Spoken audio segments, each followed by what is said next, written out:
बंदी छोड़ सतगुरु रामपाल जी भगवान की जय हो। परमपिता परमात्मा, सारी सृष्टि के रचनहार, कुल मालिक, असंख्य ब्रह्मांडों के स्वामी, जगत गुरु, तीनों लोकों में प्रवेश करके सबका पालन पोषण करने वाले राजाधिराज, आत्माधार, नाथों के नाथ, देवों के देव महादेव, सर्वेश्वर महेश्वर, मृत्युंजय, अजरो अमर, आदि अनादि सनातनी प्रभु, जगत पिता जगदीश्वर, श्री श्री 1008 की उपाधि के वास्तविक अधिकारी, अकाल मूर्त, शब्द स्वरूपी राम वासुदेव, सर्वगतम ब्रह्म, परम पूजे, प्रथम पूजे, परम संत, परम पुरुष, परम धनी, परम दयालु, सत्य कबीर, हक्का कबीर, अल्लाहु कबीर, अल्लाहु अकबर, अल्लाह ताला, जगत के तारणहार, जगत के मुक्तिदाता, जगत के जगन्नाथ, हारे का सहारा, हिंदुओं का राम भगवान प्रभु, मुसलमानों के अल्लाह, सिखों के वाहिगुरु, ईसाइयों के मसीह, दया के सागर दयानिधि, करुणा के सागर करुणानिधि, असली मर्यादा पुरुषोत्तम, स्वयंभू परिभू, संत शिरोमणि सतगुरु रामपाल जी परमेश्वर जी के चरण कमल में देश विदेश से हम सभी भाई बहनों का अनंत कोटि दंडवत प्रणाम। सत्साई भाई और बहनों, दया परम पिता परमेश्वर जी की, पूज्य गुरुदेव भगवान की विशेष रजा से, उनके विशेष आशीर्वाद से आप और हम सभी भाई बहनों को सोशल मीडिया पर एक दूसरे से रूबरू होने का मौका मिलता है। हमारी आस्था, हमारा विश्वास, हमारी दृढ़ता हमारे पूज्य गुरुदेव सतगुरु रामपाल जी भगवान में लगातार दृढ़ होती जा रही है और ज्यादा से ज्यादा हमने कोशिश करनी है, ज्यादा से ज्यादा हमने ये प्रयास करना है कि भगवान की पहचान होने के बाद, पूर्ण परमात्मा की सतगुरु रामपाल जी के रूप में पहचान होने के बाद में हम जीव आत्माओं का एक ही मकसद होना चाहिए कि कैसे हम परमपिता परमेश्वर को रिझाएं, कैसे हम उनको प्रसन्न करें, कैसे हम उनको खुश करें, क्योंकि ये भगवान खुश होगा तभी हम पूर्ण मोक्ष प्राप्त कर पाएंगे, सतलोक की प्राप्ति हो पाएगी। तो हमने हर वो तरीका, हर वो प्रयास बिल्कुल नहीं चूकना है जिस प्रयास से, जिन कोशिशों से हमारे महबूब सतगुरु रामपाल जी भगवान प्रसन्न हों, खुश हों। दुनिया अभी नाजान है, इन्हें कुछ नहीं पता, ना भगवान का, ना भगवान की परिभाषा का। ये नादान प्राणी हैं, अभी इनके संस्कार इतने मजबूत नहीं हुए हैं कि ये भगवान की पहचान कर सकें, परमात्मा के सत्संग सुन सकें, सत्संगों से निष्कर्ष निकाल सकें। दूसरी तरफ आप और हमारे ऊपर परमपिता परमेश्वर ने वो असीम दया बख्श दी है, अपनी रजा का पिटारा खोल दिया है और स्वयं उन्होंने हमें सद्बुद्धि देकर, आशीर्वाद देकर अपनी स्वयं की पहचान करवा दी है। तो भाई और बहनों, अब इस मानव शरीर को यूज में लेते हुए, क्योंकि मोक्ष के लिए तो केवल मानव शरीर ही है एकमात्र 84 लाख योनियों में, तो अब हमने हर संभव प्रयास करना है कि हम अपने पूज्य गुरुदेव भगवान के जितना नजदीक आ सकें उतना आएं, जितना हम इनको खुश कर सकते हैं उतना हम करें। और भगवान को खुश करने का केवल एक ही तरीका है, बाकी भगवान माया से प्रसन्न नहीं होता, धन से प्रसन्न नहीं होता, भगवान बड़े बड़ा दिखावा करने से प्रसन्न नहीं होता है। भगवान केवल भाव देखता अपने भगत के, भगत की भक्ति देखता है, भगत के गुण देखता है, भगत के श्रद्धा देखता है। तो हमने पूरी कोशिश करनी है अपना परमपिता परमेश्वर जी को प्रसन्न करने की। अभी परमात्मा ने दया बख्शी, दास 5-6 दिन के सात संगति के लिए भोपाल और बिहार गया हुआ था। भोपाल सात संगति का तो कल आप जी ने वीडियो देख लिया, जो 30 और 31 अगस्त 2023 को थी। उसके बाद परमात्मा ने बिहार की दया बख्शी, दास बिहार के मुजफ्फरपुर जिले में गया। एक सात संगति के लिए गया था दास, लेकिन न जाने क्यों परमात्मा ने प्रेरणा नहीं करी, मालिक ने दया नहीं बख्शी और सात संगति से बेहद नजदीक होने के बावजूद भी दास वहां से लौट के वापस आ गया। एक और जगह है बिहार जहां पे भी सात संगति होती है, खोपी में। वहां से मैं केवल 60 किलोमीटर दूर था, लेकिन वहां भी परमात्मा ने जाने की प्रेरणा नहीं की। क्यों नहीं करी मुझे नहीं पता इस बात का। दास वहां भी नहीं गया और फिर वापस जयपुर लौट आया। तो बिहार के मुजफ्फरपुर में जब दास गया तो वहां हमारी एक पिंकी बहन रहती है। 2-3 साल हो गए हैं उनको परमात्मा से जुड़े हुए। तो शायद परमात्मा ने दास को उस बहन के पास में ही भेजना था और बहुत कुछ मुझे सीखना था उस बहन से कि कैसे परमात्मा को प्रसन्न करें, कैसा एक भगत का भाव होना चाहिए, अपने गुरुदेव को हम किस प्रकार से लें और कैसे हम उनके नजदीक आने के लिए साफ सुथरे बने, अपने आप को शुद्ध करें हर प्रकार के गुण अवगुणों से, विकारों से। जब तक हम अपने आप को शुद्ध नहीं करेंगे हम परमात्मा के नजदीक नहीं जा सकते। तो बहुत कुछ मुझ पवन दास को अपनी पिंकी बहन से सीखने को मिला। और उस बहन से मुलाकात करने के बाद में, देखो भक्ति मार्ग में कोई छोटा बड़ा नहीं होता है। आप मुझ पवन दास के लगातार 8 साल से वीडियो देख रहे हो, ऐसी ऐसी गूढ़ बातें, ऐसे ऐसे गूढ़ संकेत गुरुदेव के सत्संगों में छुपे हुए आप जी निमित्त मात्र मुझ दास के माध्यम से सुन रहे हो, देख रहे हो। तो आप भाई बहनों को यही लगता होगा कि भाई पवन दास बहुत अच्छा भगत है, पवन दास बहुत बड़ा भगत है, सब भक्तों को पवन दास के जैसा बनना चाहिए।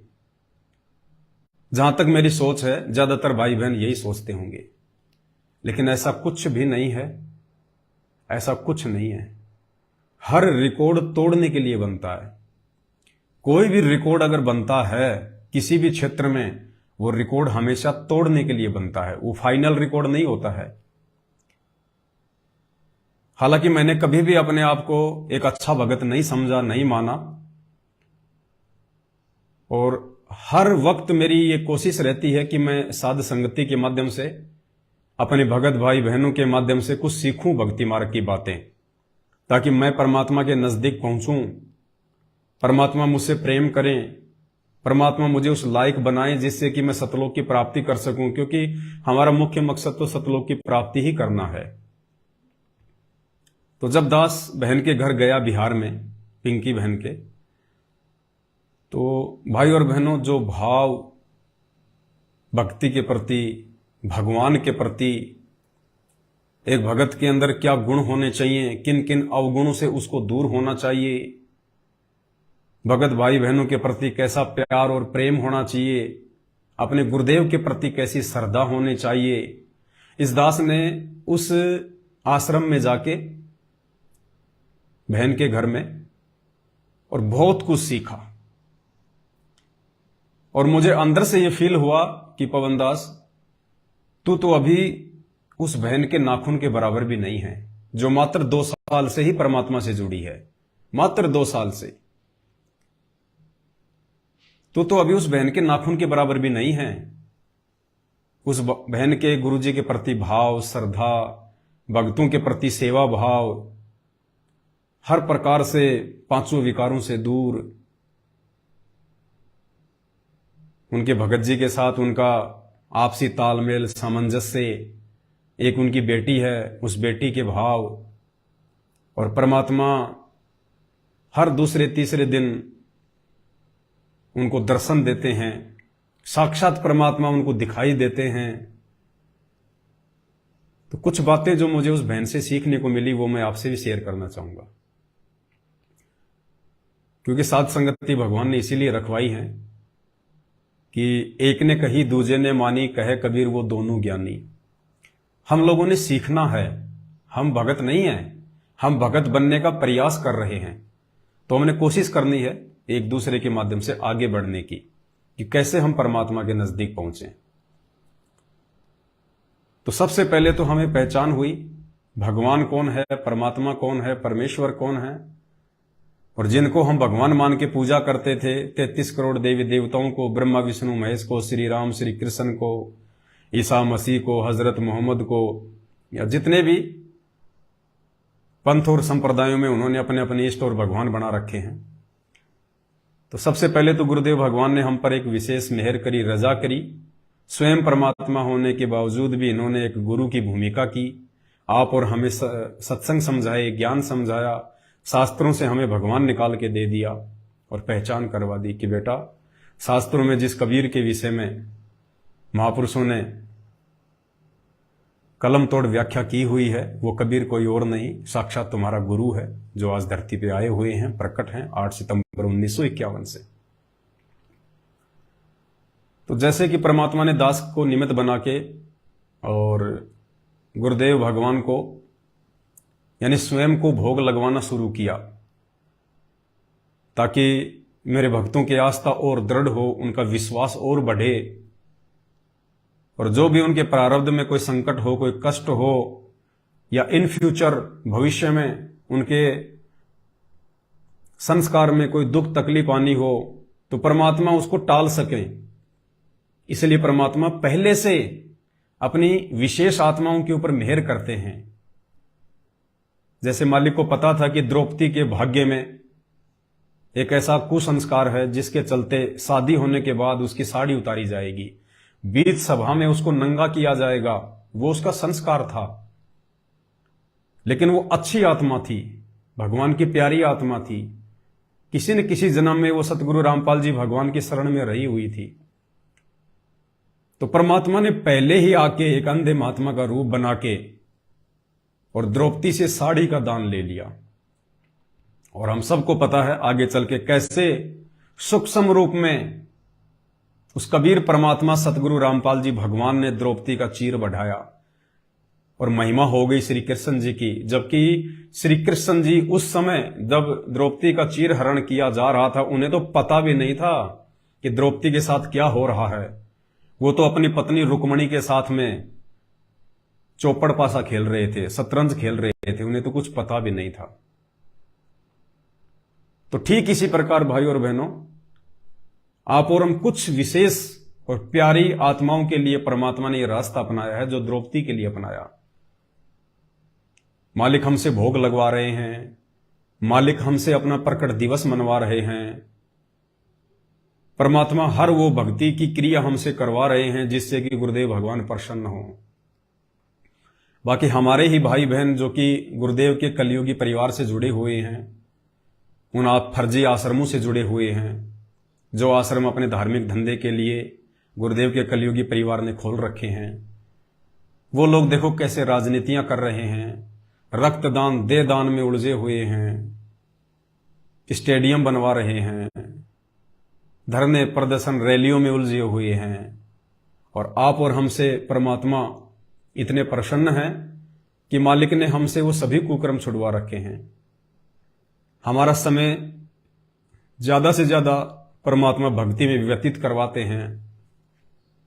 ये विशेष मेहर द्रौपदी की तरह केवल साथ संगति से जुड़े हुए भाई बहनों के ऊपर है। तो जैसा कि परमात्मा ने दास को निमित्त बना के भोग प्रसाद लगवाने की एक विधि शुरू की कि वही भोग केवल पूर्ण परमात्मा को लगाया जाता है। घर घर में परमेश्वर को हलवे राम का भोग लगना शुरू हुआ।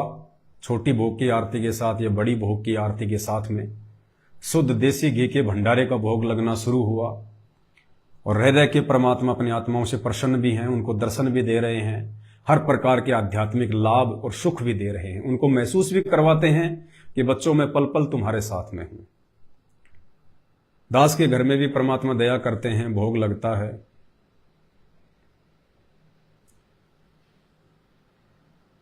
तो जब बिहार हम गए तो दास को अंदर से महसूस हुआ कि अभी भी काफी संख्या में भाई बहन केवल देखा देखी में भोग लगा रहे हैं। अभी उनके अंदर से वो भाव प्रकट नहीं हो पा रहे हैं। ठीक है, वो भी अच्छी बात है कि हम देखा देखी में भोग लगा रहे हैं, लेकिन जब तक हम उस क्रिया को अंतःकरण से नहीं करेंगे, एक विशेष जिम्मेदारी मानकर नहीं करेंगे, तब तक हमें उस भोग के लगाने का भी विशेष लाभ नहीं मिलेगा। तो बहन ने बताया कि एक समय मैं 1 या 2 दिन के लिए कहीं घर से बाहर चली गई थी, पीहर में गई थी या कहां गई थी, उससे पहले रोज गुरुदेव को सुबह शाम बहन भोग लगाया करती थी हलवे राम का। और 2-3 दिन के बाद जब बहन घर पे वापस आई और जब बहन रसोई में गई तो बहन ने बताया कि वहां पे परमपिता परमेश्वर सतगुरु रामपाल जी भगवान बैठे हुए थे। उस रसोई में हमारे पूज्य गुरुदेव भगवान, ये सारी सृष्टि के जगन्नाथ बैठे हुए थे। और बहन ने कहा कि गुरुजी आप रसोई में बैठे हो। तो परमात्मा ने कहा कि बेटी,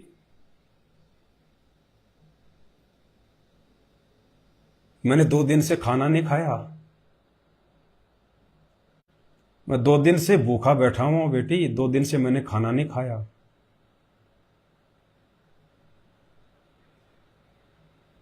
उसके बाद बहन ने बताया कि मुझे बहुत अंदर से ग्लानि महसूस हुई, मैं बहुत रोई।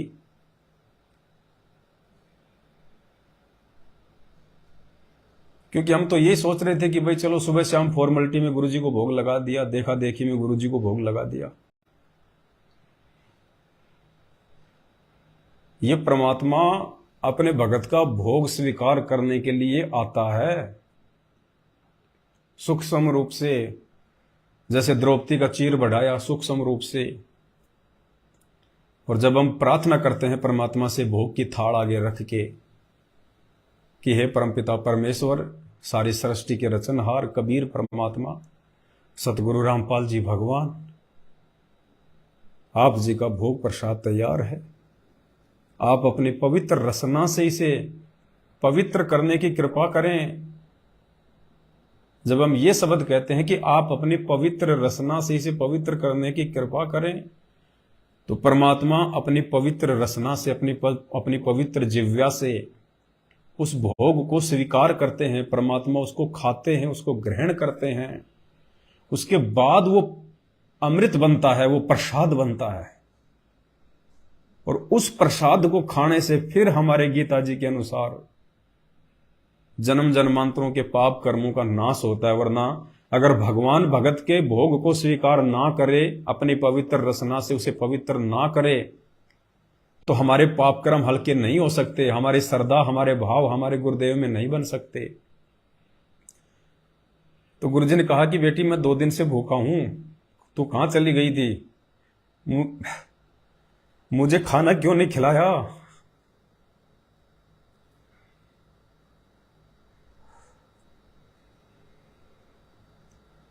तो बहन को महसूस हुआ कि आज से पहले तो मैं भी देखा देखी में भोग लगा रही थी परमात्मा को, कि सब भाई बहन लगा रहे हैं तो हम भी लगा रहे हैं। उस दिन से बहन को महसूस हुआ कि हकीकत में परमात्मा अपने बच्चों का भोग प्रसाद ग्रहण करने के लिए आते हैं। और उसके बाद से बहन ने कहीं भी जाना छोड़ दिया। थोड़ी बहुत मोह ममता उसकी जो अपने पीहर में थी, अपने माँ बाप की तरफ थी, उनसे मिलने की इच्छा होती थी, बहन ने वहां भी जाना छोड़ दिया कि मेरे भगवान को छोड़ के, मेरे परमात्मा को छोड़ के मैं कहीं नहीं जाऊंगी, अपने घर पे रहूंगी, परमात्मा की भक्ति करूंगी, उनको प्रसन्न करूंगी। और उस दिन के बाद से बहन ने परमात्मा को हृदय से फिर भोग लगाना शुरू किया। और बहन कहती है कि परमात्मा रह रह के मुझे साक्षात दर्शन देते हैं, साक्षात। मुझ पवन दास पे भी ऐसी दया नहीं बख्श रहे परमात्मा। 8 साल हो गई, मुझ नीच को भी परमात्मा ने कभी सामने प्रकट होकर दर्शन नहीं दिए। और वो कितनी अच्छी आत्मा होगी परमात्मा की।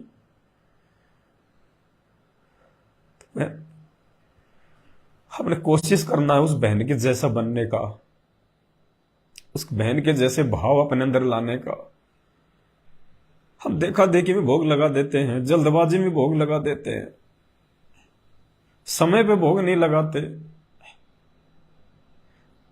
ये फॉर्मेलिटी सी समझ रहे हैं कि बस सब भगत लगा रहे हैं, अपने भी लगा दो। गुरुजी थोड़ी आते हैं खाने के लिए, खाना तो हमने ही है। ये हमारी भूल है, क्योंकि ये परमात्मा है धरती पर। भाई और बहनों, जैसे हम अपनी छत पे और कबूतरों को हम कोई दाने डालना शुरू कर दें, और 10-15 दिन हमने उन कबूतरों को हमने जो है सुबह सुबह गेहूं डाल दिया, मक्का डाल दी, और रोज वो कबूतर खाने के लिए आते हैं, क्योंकि उनको पता है कि हम वहां जाएंगे तो हमारे को भोजन मिलेगा। रोज वो कबूतर अपने समय पे आके बैठ जाएगा वहां पे, समय पे। और यदि 2 दिन के लिए हम किसी रिश्तेदारी में चले जाएं, किसी काम से बाहर चले जाएं, और हम दाने ना डाल पाए उस दिन, लेकिन वो कबूतर तो अपने निश्चित समय पे आएगा, क्योंकि उस कबूतर को विश्वास है कि मुझे भोजन मिलेगा।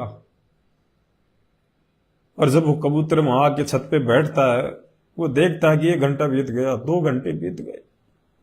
वो बेचारा भोला पक्षी होता है, वो इस उम्मीद में, इस आस पे बैठा रहता है कि मालिक आएगा, दाने डालेगा, मेरा पेट भरेगा।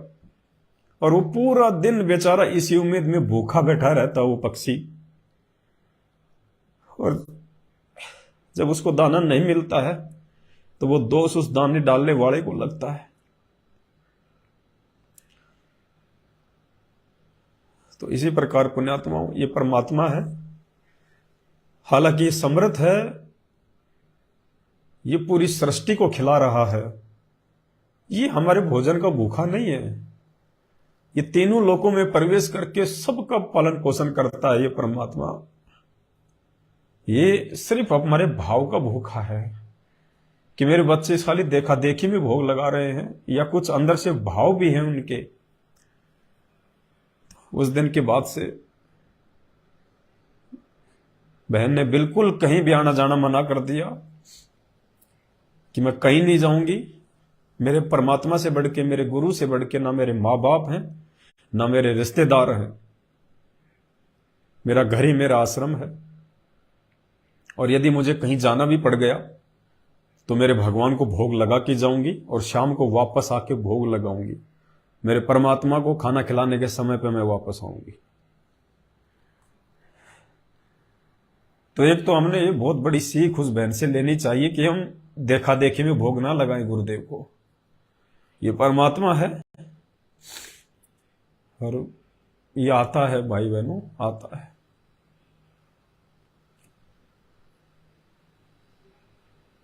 उस दिन भी बहन की जो बेटी थी, 14-15 साल की होगी, परमात्मा ने जब वहां पे 2 दिन की साथ संगति रखवाई,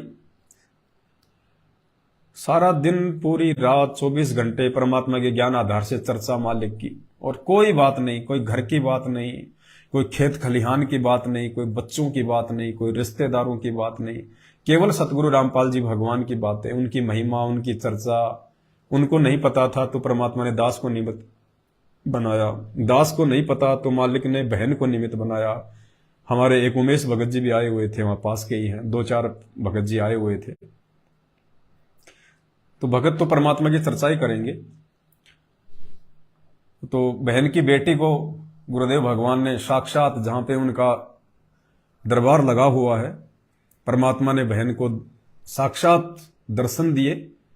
और बहन ने सुबह उठ के बताया कि आज गुरुजी बहुत प्रसन्न है, जो हम परमात्मा की चर्चाएं कर रहे हैं इस घर में 2 दिन से।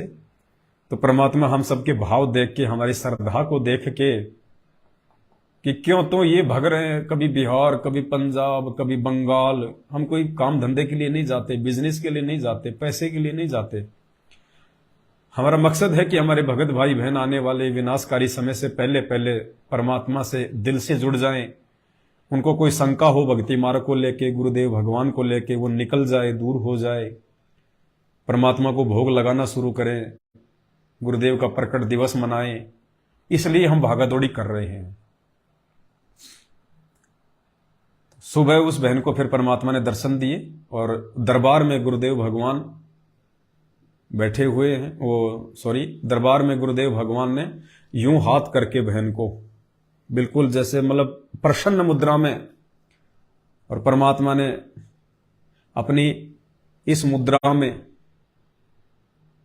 और जब हम लोग आरती कर रहे थे उस समय सबको दर्शन दिया परमात्मा ने। और बहन ने बताया कि गुरुदेव भगवान के पीछे बैक साइड में सूरज की किरणें फूट रही थी, गजब का तेज था, ओरा, परमात्मा के ओरा था पीछे पूरा।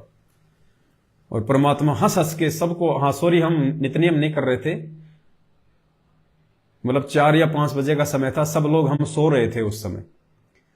तो बहन ने बताया कि परमात्मा ने सभी सूतों को आशीर्वाद दिया। बिल्कुल बहुत प्रसन्न थे गुरुजी, बहुत प्रसन्न। गुरुजी मुस्कुरा रहे थे, हंस रहे थे, गुरुजी प्रसन्न थे और खूब गुरुजी ने सबको आशीर्वाद दिया वहां पे।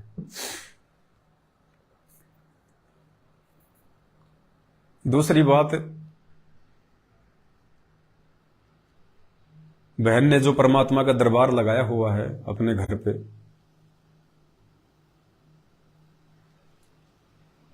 तो बहन ने एक बेड बनवाया है परमात्मा का, बेड पूरा बिल्कुल नया बेड, कोई सेकेंड हैंड नहीं, किसी का यूज किया हुआ नहीं, बिल्कुल नया बेड लेके आई है बहन परमात्मा का, चारपाई टाइप में।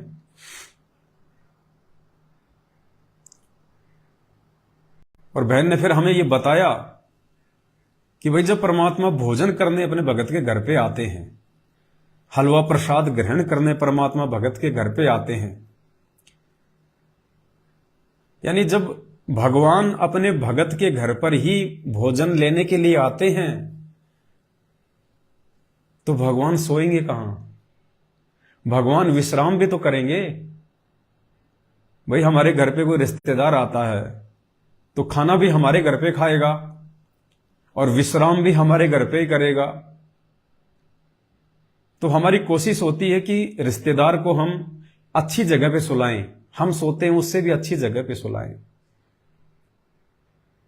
तो बहन ने कहा कि मुझे प्रेरणा हुई अंदर से कि जब गुरुजी भोजन करने के लिए घर पे आ रहे हैं अपने भक्तों के, तो विश्राम भी तो करेंगे परमात्मा। ऐसा थोड़ी कि खाना खाते ही भाई गुरुजी जो है वो चले जाएंगे, लेकिन गुरुजी विश्राम करेंगे कहां पे? तो ये प्रेरणा करके और बहन ने एक बेड बनवा रखा है परमात्मा के लिए, और उस बेड पे बहन ने परमात्मा के लिए नीचे एक बहुत अच्छा सा एक जो है गद्दा बिछा रखा है, उसके ऊपर सफेद एक चादर बिछा रखी है और एक तकिया लगा रखा है परमात्मा जी के लिए, गुरुदेव भगवान के लिए। ओढ़ने के लिए बहन ने एक हल्का सा एक कंबल रखा हुआ है और वहीं पे बहन ने परमात्मा का जो है वो दरबार लगा रखा है। और जब भी बहन को वो कपड़े साफ करने होते हैं जो परमात्मा के लिए उसने जो बिछा रखे होते हैं, जो चादर वगैरह होती है, तो देखो कितनी मतलब साध संगति में बैठने से, भगत भाई बहनों के बीच में बैठने से ही हमारे को सद्बुद्धि आएगी, जानकारी मिलेगी। अब एक तो आपने परमात्मा का गद्दा लगा दिया ओढ़ने बिछाने के लिए, और जब आपको लगा कि अभी इसको मतलब साफ करना है, धोना है, तो एक तो होगा सीधा जाके उठा के ले आए, वो तकिया भी उठा लिया, उसकी खोल निकाल ली, बेडशीट आपने खींच ली, ओढ़ने का जो कंबल था वो आपने उतार लिया। नहीं, बहन ने कहा कि पहले मैं यही गलती करती थी, मैं चादर को खींच लेती थी, अचानक से मैं तकिया उठा लेती थी और फिर उनको साफ करके वापस रख देती थी। फिर एक दिन मुझे परमात्मा ने प्रेरणा करी कि मुझे क्या पता कि परमात्मा इस वक्त बेड पर विश्राम कर रहे हैं या इस वक्त परमात्मा अपने किसी और भगत के घर पे या कहीं और परमेश्वर गए हुए हैं। मुझे क्या पता जिस समय मैं चादर खींच रही हूं, क्या पता मेरे गुरुदेव भगवान विश्राम कर रहे हों। तकिया मैंने उठा लिया, क्या पता मेरे गुरुजी लेटे हुए हों। तो ये तो अपमान हो गया। अरे रिश्तेदार 2 दिन से हमारे घर पे है और उसकी चादर यदि मैली हो गई, तकिया यदि चेंज करना है, तो हम उसके सिर से अचानक से खींचते नहीं है, हम वो चादर अचानक से खींचते नहीं है। ये उसका अपमान होता है, उसकी बेइज्जती होती है। तो बहन को फिर परमात्मा ने प्रेरणा की, और अगली बार जब बहन ने परमात्मा के लिए दोबारा उन कपड़ों को साफ करने के लिए जब उनको उतारना चाहा, तो पहले दरबार में परमात्मा को दंडवत प्रणाम किया और फिर घुटने टेक के बेड के पास में बैठ के हाथ जोड़ के बहन ने कहा कि हे परमपिता परमेश्वर, हे पूज्य गुरुदेव भगवान, सतगुरु रामपाल जी भगवान, हे परमात्मा, हे मालिक, दासी चाहती है कि आपके वस्त्रों को साफ कर दिया जाए परमात्मा, तकिए के खोड़ चेंज कर दी जाए परमात्मा, आपका जो कंबल है जो ये ओढ़ने का है परमात्मा, परमात्मा दासी इसको साफ करना चाहती है परमेश्वर, हे परमात्मा, दासी ये कपड़े ले रही है परमेश्वर, आप दया करना। उसके बाद में फिर बहन ने प्यार से वो कपड़े उठाए आराम से, और फिर बहन ने उनको धो के साफ करके फिर वापस परमात्मा का लगा दिया। तो बहुत कुछ चीजें हमने सीखने को मिलती हैं भगत भाई बहनों से। अरे दुनिया, भाई और बहनों, जिनको ना भगवान का पता है, जिनको ना कोई असली सतगुरु मिला हुआ है, और आप वृंदावन में, मथुरा में, काशी में जाके देखो, आप महंगे महंगे सोने के, चांदी के, पित्तल के उनके बेड, छोटे छोटे झूला झुलाने के लिए, उन पत्थर की मूर्तियों को, उन गुड्डे और गुड्डियों को, और कितने भाव हैं उनके, ज्ञान से नहीं है, पिछले संस्कारों से उन आत्माओं के भाव उन मूर्तियों में हैं।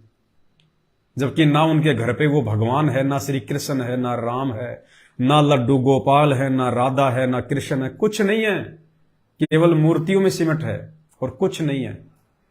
लेकिन उनके भी आप भाव देखो, उनके भी पिछले संस्कार देखो आप।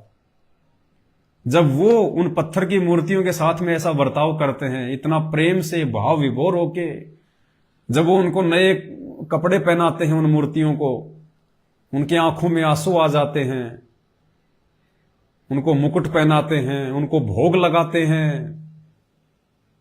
अरे आप और हमें तो पत्थर का भगवान नहीं, जिंदा परमात्मा मिला, जिंदा परमात्मा। गरीब जिंदा जोगी जगत गुरु मालक मुर्शद पीव, हमें तो जिंदा सतगुरु मिल गया, पूर्ण परमात्मा मिल गया, साक्षात आ गया। अब हमने तो हर वो क्रिया बड़े प्यार और प्रेम के साथ में करनी है।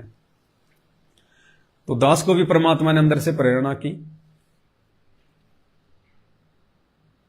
और दास तो भाई और बहनों हिसार की जेल में रह के आया है, इसलिए दास को तो पता है कि वहां पे जो कैदी होते हैं, मुजरिम होते हैं, या वैसे भी जो जेल में चला जाता है, तो कैसे सोने की व्यवस्था है, कैसे खाने की व्यवस्था है। तो इसार जेल में तो सीमेंट के बेड बने हुए हैं, सीमेंट के बेड, पत्थर के बेड, और ओढ़ने बिछाने के लिए क्या दिया जाता है, कम्बल। वो काले काले कम्बल जो पहले फौजियों को मिलते थे, जिनमें रोए रोए से होते थे, उनको ओढ़ते सारे शरीर के काले काले धागे से चिपक जाते थे, वो कम्बल मिलते हैं वहां पे, एक ओढ़ने का, एक बिछाने का।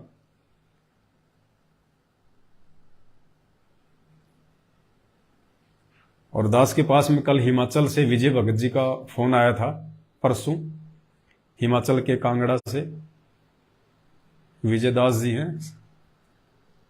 तो कल परसों उनको परमात्मा ने सौपन में बहुत कुछ बताया, मालिक ने, आगे की अपने जेल से बाहर आने की क्या प्रोसीजर है, और आने वाले दिनों में हम सत्सेवकों ने क्या करना है, क्या नहीं करना है। परमात्मा ने उस आत्मा पे दया बख्शी, बिल्कुल हकीकत, सपना नहीं था। उनकी बातें सुनते सुनते मुझे भी रोना आ गया। वो ऑडियो में नहीं डालूंगा संगत में, क्योंकि वो विशेष ऑडियो है, वो सपना नहीं था, वो हकीकत है।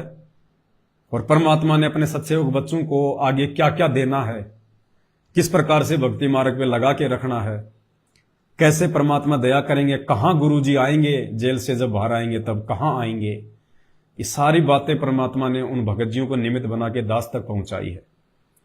तो ऑडियो तो मैं सार्वजनिक नहीं करूंगा, बहुत विशेष ऑडियो है। तो भगत जी ने बताया कि मुझे कुछ नहीं पता भगत जी, मैं तो कभी जेल भी नहीं गया, लेकिन जब सौपन के माध्यम से परमात्मा ने उनको जो सौपन दिया, और एक जज उनको जेल में लेके जाता है, तो भगत जी ने कहा कि मैंने देखा कि मैं तो कभी जेल गया भी नहीं, लेकिन मैंने देखा कि वहां पे गुरुजी एक सीमेंट का बेड बना हुआ था, सीमेंट का बेड, और उस पे गुरुजी बैठे हुए थे। तो दास समझ गया तुरंत कि भाई ये सपना नहीं है। जिस व्यक्ति ने कभी जेल देखी नहीं, जेल में कैसा रहना खाना है जिसको मालूम नहीं है, जो बहुत ही भोली आत्मा है। और वो कह रहा कि जब मैं जेल में गया तो गुरुजी एक छोटे से कमरे में, क्योंकि गुरुजी को स्पेशल सिक्योरिटी सेल में रखा हुआ है, अलग से मतलब चक्कियां होती हैं, एक होता है ब्लॉक, ब्लॉक में तो 100-200 लोग एक साथ रहते हैं, और एक जेल में बोलते हैं चक्कियां। चक्की मतलब छोटे छोटे कमरे जिनमें एक या दो ही लोगों को जो है वो रखा जाता है।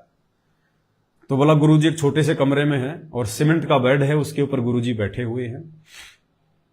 तो दास समझ गया कि भाई ये हकीकत है, ये सपना नहीं है, क्योंकि वहां सीमेंट के ही बेड है, दास जाके आया है। तो उस आधार से भी पुण्यात्माओं फिर दास को परमात्मा ने प्रेरणा की कि हम तो अपने घर पे देखो कैसे कैसे मतलब बेड पे सोते हैं, हालांकि दास तो बेड पे नहीं सोता है, परमात्मा ने दया बख्शी हुई है। पहले सोते थे लेकिन एक बेड था, वो भी परमात्मा ने अपने किसी भगत भाई बहन को दिलवा दिया कि भाई आप ले लो। और दास तो 400, 500 रुपए के जो गद्दे आते हैं, जो टेंट हाउस में मिलते हैं, जो ब्याह शादी में जो भेजे जाते हैं, दास ने तो वो ला रखे हैं और उनको जमीन पे बिछा के अपना सहपरिवार अपना विश्राम करते हैं।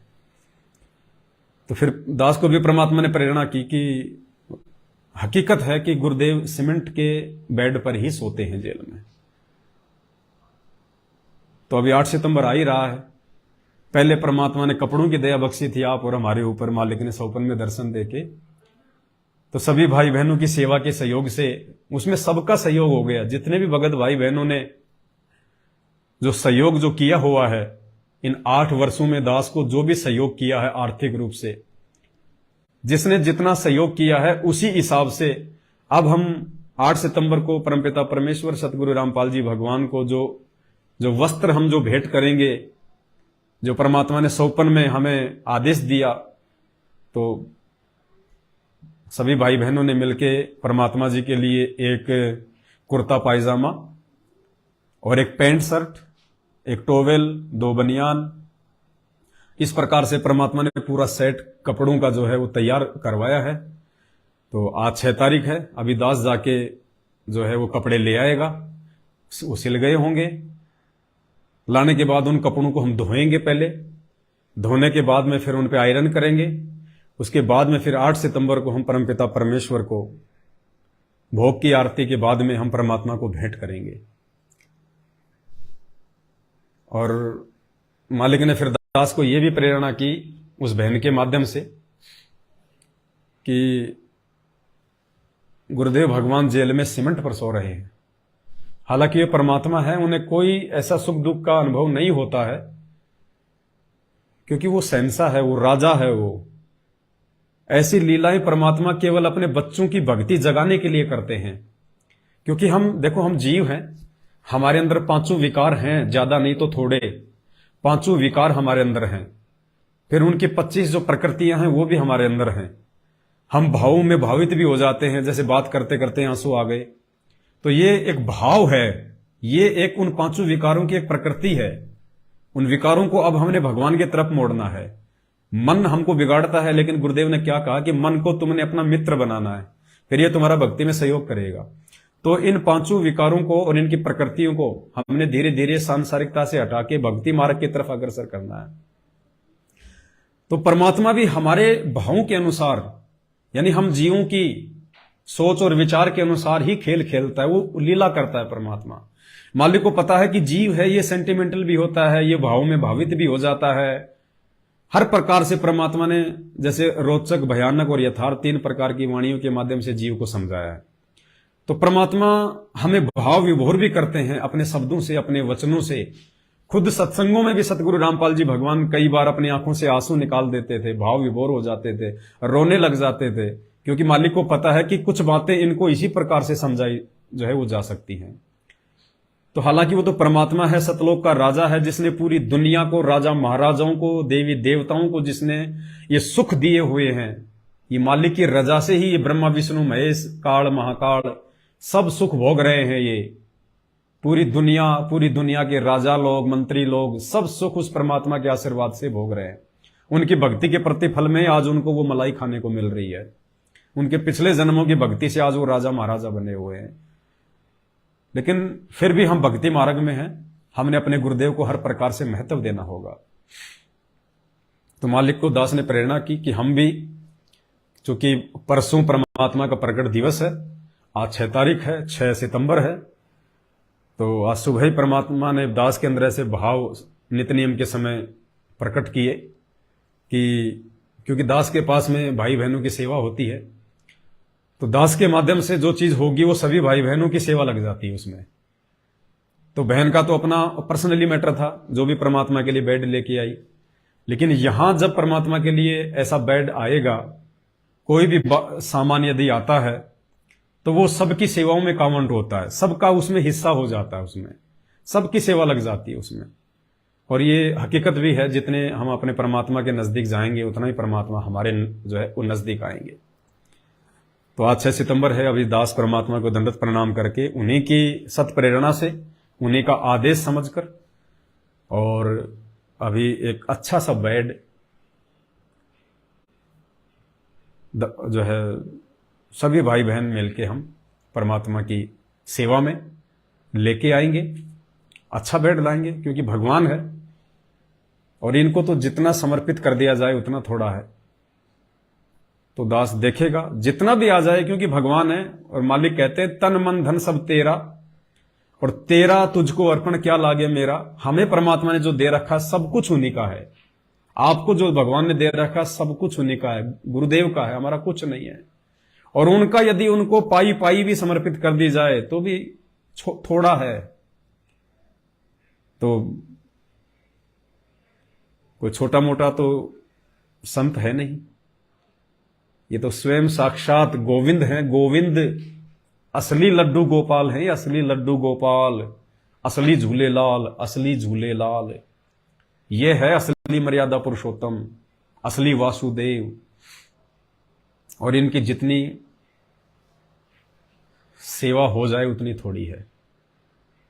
तो अभी दास परमात्मा को दंडवत करके बाजार में निकलेगा, और जैसे भी परमात्मा दया करेंगे सभी भाई बहनों की तरफ से ये दास परमात्मा के लिए बहुत मतलब ऐसा बेड लाएंगे परमात्मा के लिए कि हमारी औकात से बाहर, चाहे 1 लाख रुपए का बेड आए, हम परमात्मा जी के लिए बहुत मुलायम, मखमल, साफ सुथरा बिल्कुल एक बेड दास लेके आएगा। केवल परमेश्वर का ही होगा, परमेश्वर के लिए होगा। और जब तक परमात्मा बाहर आने की दया नहीं करते हैं तब तक वो बेड दास की झोपड़ी पे परमात्मा की सेवा में रहेगा। उसी प्रकार परमेश्वर के विश्राम के लिए तैयार किया जाएगा।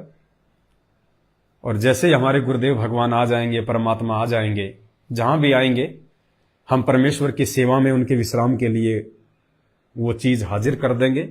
जो भी दास के पास में सुई से लेके हाथी तक जो भी सामग्री है सेवा के लिए, सारे की सारी परमेश्वर के चरणों में सप्रेम भेंट कर दी जाएगी।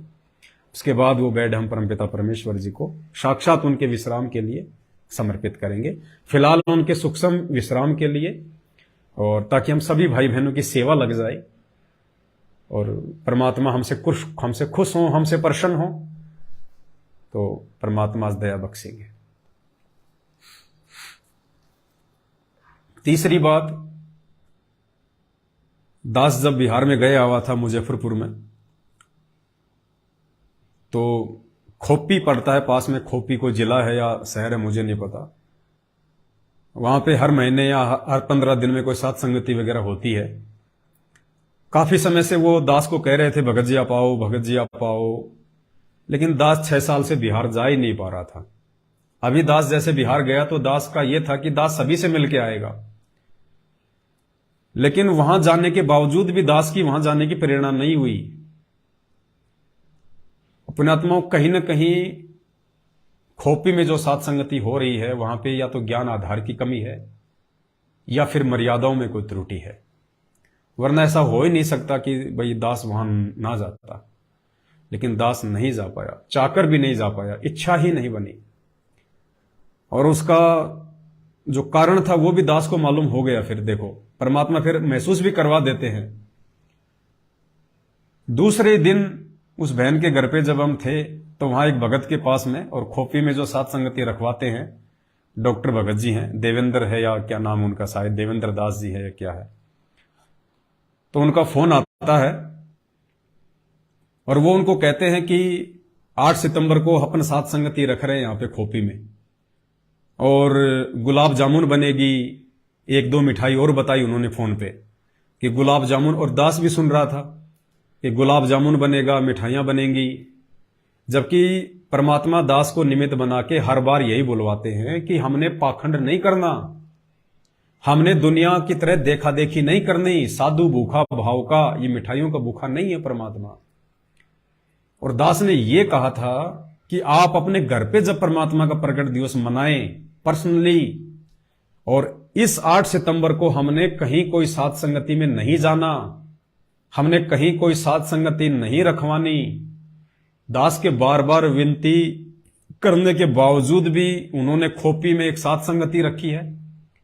और अभी भी दास के पास में बंगाल से एक मैसेज आया है, उन्होंने भी 3 दिन की साथ संगति रखवाई है। भाई कौन से दिन सुधरोगे मेरे भाई, कौन से दिन सुधरोगे? अरे भगवान तुम्हारे घर पे आने को तैयार है 8 सितंबर को, और तुम भगवान को अपने घर पे बुलाना नहीं चाहते, तुम अपने घर को आश्रम बनाना ही नहीं चाहते, तुम अपने गुरुदेव भगवान के पावन चरण कमल अपने घर पे रखवाना ही नहीं चाहते। तुम जो भगत भाई बहन 8 सितंबर को भी, विशेषकर 8 सितंबर को भी, बाकी दिन जाओ ना। दास ने यह प्रार्थना की कि 8 सितंबर को तो कम से कम अपने घर पे रह के गुरुदेव भगवान को भोग लगाओ। 8 सितंबर को तो कम से कम भगवान को अपने घर पे प्रकट करो, उनको आना पड़ेगा। आप चाहे सूखी रोटी का भोग लगाओ भगवान को। मालिक कहते हैं व्यंजन 36 ये ना चावे, जो मिल जावे रुचि रुचि पावे, भावले देख प्राणी का, आज लग्या साहिब को भोग दीन के टुकड़े पानी का। जरूरी नहीं है कि आप गरीब हैं तो आप हलवा बनाएं, आप देसी घी का भोजन बनाएं।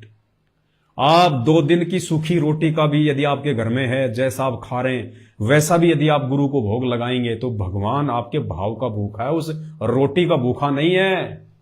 भगवान तो इस गंदे लोग की किसी चीज को खाता भी नहीं है, परमात्मा नहीं खाता। ये तो आप और हमारे को परमात्मा शुद्ध करके खिला रहा है, शुद्ध करके। अरे 5 तत्वों में आते हैं जितने भी अनाज हैं ये, और इनमें कितनी जो है गंदगी होती है, कितना ये मलिन होता है अन्न। ये कैसे उगता है खेत में? हम किसी भी चीज का, मान लीजिए आज हमने भगवान को आम का भोग लगाया, हमने किसी फल फ्रूट का भोग लगाया, अब वो आम पैदा कैसे हुआ? बीज से, गुटली से। और जिस गुटली से वो आम पैदा हुआ जिसका आप भोग लगा रहे हो, जिस बीज से वो आम बना है जिसका आप भोग लगा रहे हो, वो आम आप कहां से लाए? मार्केट से। मार्केट में कहां से आता है? बाग से। और बाग में वो आम कैसे बना? बीज से, गुटली से। और वो गुटली क्या पता किसी शराबी ने, किसी गुटखा खाने वाले ने, किसी चोर ने, किसी व्यभिचारी ने, वो गुटली जब वो आम था उस आम को खाया उसने, उस गुटली को उसने खूब उसने चूसा अपने गंदे मुंह से, और उसने खेत में फेंक दिया। वो गुटली आम का जो है पौधा बन गई, उस पौधे से फिर आम बन गए, फिर उस आम को हम मार्केट से अपने घर पे लाए, हम भगवान को भोग लगा रहे हैं। किसी ने बेर खाए, बेर जो सबरी ने राम को खिलाए थे। अब बेर आदमी खाएगा कैसे? मुंह में लेगा, ढंग से उसको चिगलेगा और फिर उसको फेंक देगा, उसको बीज को। वो बीज उग गया, पौधा बन गया, उसके बेर लग गए, वो बेर तोड़ के हम भगवान को भोग लगा रहे हैं। खेत में हम लोग गेहूं उगाते हैं, गेहूं में खेत में लोग जो है मतलब कि फ्रेश होने के लिए जाते हैं गांवों में सुबह सुबह। जो पशु पक्षी है वो भी जाते हैं, और पशुओं का तो लैट्रिन, पशुओं का तो गोबर ही गेहूं में डाला जाता है।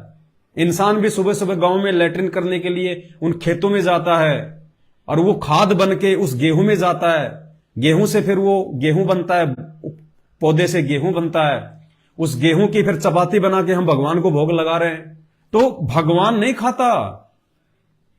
यहां का जो अन्न है, चाहे फल फ्रूट है, वो गंध है, वो मलिन है। अरे भगवान तो हमें उसको शुद्ध करके दे रहा है, हमें। आप अपनी पवित्र रसना से इसे पवित्र करने का प्रयास करें। भगवान तो इस गंदे लोक की किसी वस्तु को हाथ भी नहीं लगाता, छूता भी नहीं है। जब त्रेता युग में रानी इंद्रमती ने यह प्रतिज्ञा की थी कि सबसे पहले अपने भगवान, सबसे पहले एक साधु को खाना खिलाऊंगी, उसके बाद में मैं खाऊंगी, तो एक समय ऐसा आया कि सभी साधु मेले में चले गए, कुंभ के मेले में। रानी को 2 दिन से कोई साधु नहीं मिला भोजन करवाने के लिए, और जब तक साधु ना खाए उसने भी नहीं खाना था। तो परमात्मा अपनी आत्मा के लिए साधु का रूप बना के गए, और जब इंद्रमती के घर पे गए, इंद्रमती उनको लेके आई, उनको घर पे उनको खाना रखा, तो क्या कहा परमात्मा ने कि बेटी मेरा शरीर ये भोजन करने का नहीं है। ऐसनावीरम शुक्रम अकायम, रोज हम पढ़ते हैं नित्य नियम में, गरीब ऐसा सतगुरु हम मिला तेज पुंज के अंग। ये परमात्मा आप और हमारी तरह हाड़मास का नहीं है। इस परमात्मा सतगुरु रामपाल जी भगवान का शरीर अनाज खाने से नहीं चलता है, हवा लेने से नहीं चलता है, क्योंकि इनका शरीर 5 तत्वों से भिन्न है, नूरी है। ये परमेश्वर तो हमारी जो है प्रार्थना पर, हमारी विनती पर कि गुरुदेव भोग लगाइए, उस गंदे अनाज को जिसमें त्रुटियां हैं, जो मलिन है, जो झूठा है, उस अन्न को परमात्मा सूक्ष्म रूप में जो है वो ग्रहण करके, यानी अपना आशीर्वाद देके आप और हमारे लिए परमात्मा उसको शुद्ध करते हैं। परमात्मा नहीं खाते, आप और हमारे लिए उसको ग्रहण करके परमात्मा जो है शुद्ध करते हैं। कैसे?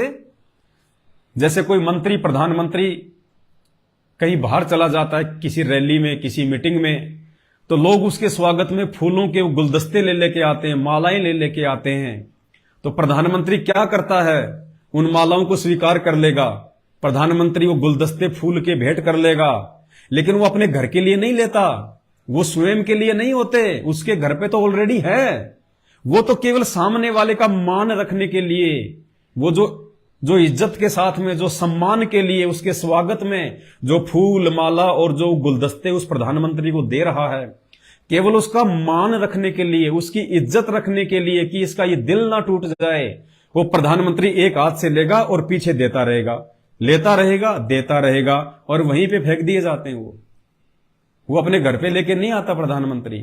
तो ठीक इस प्रकार ये पूर्ण परमात्मा, प्रधानमंत्रियों का प्रधानमंत्री सतगुरु रामपाल जी भगवान, उस अनाज को, उस अन्न को जो इस गंदे लोक का है, जो कितने जीवों की हत्या के बाद में जो है वो पैदा होता है, कितनी हत्या के बाद में हम उसमें यूरिया डालते हैं, नीचे कितने जीवाणु मर जाते हैं, हम जमीन की जुताई करते हैं, कितने जीवाणु उसमें जो है हल लग लग के मर जाते हैं, जब हम उसकी कटाई करते हैं कितने जीवाणु उसमें मरते हैं, उसमें यूरिया डाल देते हैं, उसमें कोई रोग ना लग जाए हम लोग उसमें पेस्टिसाइड का छिड़काव करते हैं, कीटनाशक दवाई का, कीटनाशक, कीट मानी जीव, बैक्टीरिया, जीवाणु, और नाशक मानी उनका नाश करने वाली दवाई, यानी उन जीवाणुओं को मारने वाली दवाई, उन कीट पतंगों को मारने वाली दवाई हम यूज करते हैं, कीटनाशक।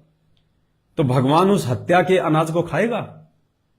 जिस अनाज पे भगवान के बच्चों की, उनके, क्योंकि 84 लाख योनियां सब परमात्मा की आत्मा है, बताओ भगवान उस अनाज को खाएगा इस गंदे लोक में आके? वह अरे वो तो शब्द रूपी भोजन खाता है। परमात्मा अपने शब्द में कहते हैं ना, आज मोहे दर्शन दियो जी कबीर, अमृत भोजन म्हारे सतगुरु जी में, अमृत भोजन म्हारे सतगुरु जी में, अमृत भोजन म्हारे सतगुरु जी में, वो शब्द दूध की खीर, आज मोहे दर्शन दियो जी कबीर। वो तो शब्द दूध की खीर खाता है परमात्मा, शब्द रूपी आहार करता है परमात्मा। सतगुरु रामपाल जी भगवान का शरीर आप और हमारी तरह हाड़ मांस का नहीं है। दिखाई देते हैं, एक खिलौना, एक गुड़िया, वो दिखाई जरूर देते हैं हमारे को इंसान के जैसे, बच्चों के जैसे, लेकिन उनका हाड़ मांस नहीं होता उनमें। ऐसे ही ये परमात्मा है, ये तो अमृत भोजन खाता है। वो अनाज, वो भोग परमात्मा आप और हमारे को शुद्ध करके देता है, ताकि हमारे ऊपर पाप ना चढ़े और जो पहले वाले पाप हैं उनका सत्यानाश हो। तो दास विनती करेगा, 8 सितंबर के दिन कोई भी भाई बहन, विनती कर सकता हूं भाई, जबरदस्ती नहीं है, आदेश नहीं है, और ना दे सकता मैं आदेश, मैं तो कुत्ता हूं परमात्मा का, आप ही में से एक आपका भगत भाई हूं। मैं विनती कर सकता हूं, प्रार्थना कर सकता हूं परमात्मा के द्वारा की गई प्रेरणा के आधार से। मानना या ना मानना ये आपके ऊपर है भाई, चाहे खूब करो साथ संगति 8 सितंबर को, मुझे कोई प्रॉब्लम नहीं है। मैं तो केवल विनती कर सकता हूं कि 8 सितंबर को कहीं भी साथ संगति में ना जाएं। अगर किसी ने रखवाली है तो भी ना जाएं, और कोशिश करो जिसके घर में संघर्ष है वो भी कोशिश करो, जिसके घर में भोग नहीं लगाने दिया जा रहा वो भी कोशिश करो उस दिन परमात्मा को जैसे तैसे करके लुक छुप के भोग लगाने का। फिर कौन से दिन संघर्ष करोगे? कौन से दिन संघर्ष के समय में संघर्ष नहीं करोगे? कौन से समय करोगे? बच्चा यदि पढ़ाई के समय में पढ़ाई नहीं करेगा तो क्या परीक्षा में पढ़ाई करेगा? तो भाई आज भी अगर आप भोग नहीं लगा पाए, इतना भी संघर्ष यदि आप अपने घर में नहीं कर पा रहे हैं, तो भाई फिर कौन से दिन करोगे? क्या दूसरों के जा जाके नित्य नियम करोगे? दूसरों के घर जा जाके भोग लगाओगे? दूसरों के घर जा जाके भक्ति करोगे? और संघर्ष करोगे तो परमात्मा साथ देगा, नहीं तो परमात्मा देगा भी नहीं साथ है, चाहे तुम कितना ही दूसरों के घर पे जा जाके भोग लगा लो। तो भले कैसे भी लगाओ, भले हलवा ना बने 8 सितंबर को, यदि आपके घर में आपका ज्यादा विरोध है तो। अरे आपको तो रोटी मिलती होंगी उस घर में खाने को, वो जैसी भी रोटी मिल रही है उन रोटियों का लुक छुप के, जैसे भी, चाहे बाथरूम में जाके नहाने के बहाने बाथरूम में जाके और चुप चुप धीरे धीरे होठ हिला के हल्के हल्के, और रोटी का टुकड़ा ही रख दो तुम, परमात्मा भाव देखेगा। और रोटी का टुकड़ा रख के परमात्मा को समर्पित करके, और चाहे छोटी छोटी भोग की आरती के साथ में भोग लगा देना परमात्मा को, तब परमात्मा आएगा, तब दया करेगा। सुदामा श्री कृष्ण जी का कितना प्रिय मित्र भी था और उसका भगत भी था। श्री कृष्ण राजा, श्री कृष्ण और सुदामा भीख मांगता था। क्या श्री कृष्ण जी को नहीं पता था इस बात को? लेकिन एक नियम है यहां परमात्मा का कि देते को हरि देत है, जहां तहां से आण अण देवा मांगत फिरियो, फिर साहिब सुने ना कान।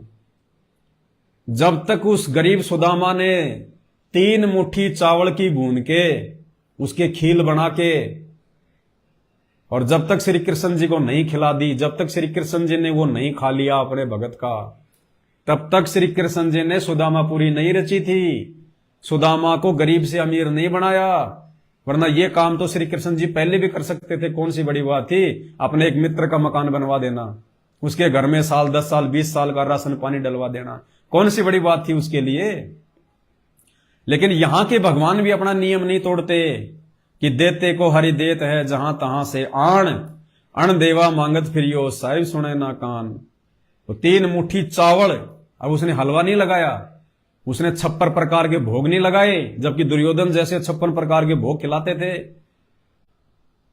लेकिन परमात्मा का नियम है, एक रूल है, चाहे लूखी सूखी रोटी का भोग लगा दो, लेकिन भाव से लगाओ, तब परमात्मा देगा। तो भाई चाहे कैसे भी करो, करना पड़ेगा। अपने घर पे रह के भोग लगाओ परमात्मा को, कहीं भटकने भरमने की जरूरत नहीं है। 8 सितंबर के दिन कहीं साथ संगति में जाने की जरूरत नहीं है। और कोशिश करो जिस जगह पे, जिस घर पे लगातार साथ संगतियां हो रही है हर महीने, वहां मत जाओ। ध्यान से सुन लो कान खोल के, एक ही भगत का ठेका नहीं है कि एक ही भगत के घर पे साथ संगति होगी, नहीं। आज आपने करवा ली, अगले महीने किसी और भगत ने करवा ली, उसके अगले महीने किसी और भगत ने करवा ली। हर भगतों के घर पे साथ संगति रखो जिनके घर पे विरोध ना हो, जिनके घर पे सभी उपदेशी हों। और यदि सभी उपदेशी नहीं हैं और किसी भी प्रकार से यदि वो विरोध नहीं करते हैं, तो ही साथ संगति रखवानी है। साथ संगति में जाने से पहले पूछ लिया करो, भगत जी कौन कौन उपदेशी है? वो कहते भगत जी बस मैं उपदेशी हूं, मेरी भगतमती उपदेशी है, मेरे सास ससुर उपदेशी नहीं है, एक मेरा देवर भी रहता है वो भी उपदेशी नहीं है, हैं भगत जी विरोध नहीं करते हैं। फिर भी सोच समझ के कोशिश हमारी यही होनी चाहिए सबसे पहले तो वर्तमान में कि साध संगति केवल उसी घर में रखवानी चाहिए, उसी घर में होनी चाहिए जिस घर में पूरे उपदेशी हैं और अनुपदेशी उस घर में कोई भी ना रहता हो,